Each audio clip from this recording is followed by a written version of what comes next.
Encore des résultats pour cette dernière revue de presse de la semaine. Bienvenue dans Planète Bourse.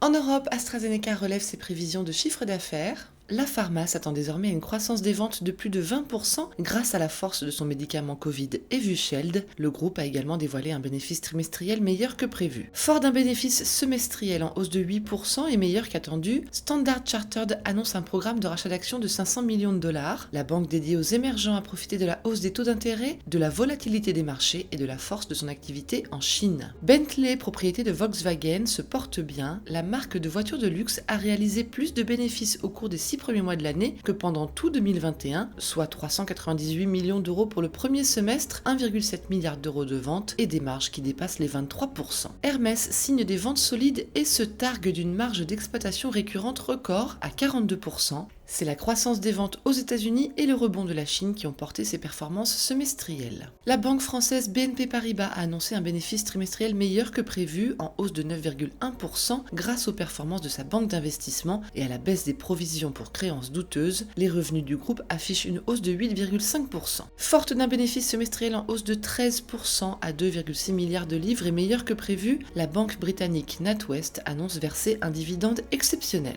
Le chaos qui règne dans les aéroports cet été affecte Air France KLM qui revoit à la baisse ses prévisions de capacité pour le troisième trimestre. La compagnie s'attend à ce que sa capacité atteigne 80 à 85% des niveaux pré-pandémiques contre 85 à 90% comme initialement prévu. Bénéfice semestriel record pour Santander, la plus grande banque espagnole a tiré profit de la hausse des taux d'intérêt au Royaume-Uni, en Pologne et en Amérique latine. Prada envisage une cotation secondaire à Milan. Le groupe italien de mode de luxe, coté à Hong Kong, veut élargir sa base d'investisseurs. Et Vivendi, qui vise toujours à acquérir Lagardère, propose de se séparer de l'éditeur de livres Editis. Cette cession permettrait au groupe français de rassurer les autorités de la concurrence. Aux États-Unis, Apple dévoile un chiffre d'affaires en hausse de 2%, supérieur aux attentes, poussé par les ventes d'iPhone et les services, mais un bénéfice en recul de 11%. La marque à la pomme est parvenue à contourner les problèmes d'approvisionnement et de production. Amazon rassure les marchés. Le géant du e-commerce signe un chiffre d'affaires trimestriel en hausse de 7,2% à 121,2 milliards de dollars, meilleur que prévu. C'est surtout les performances d'Amazon Web Services.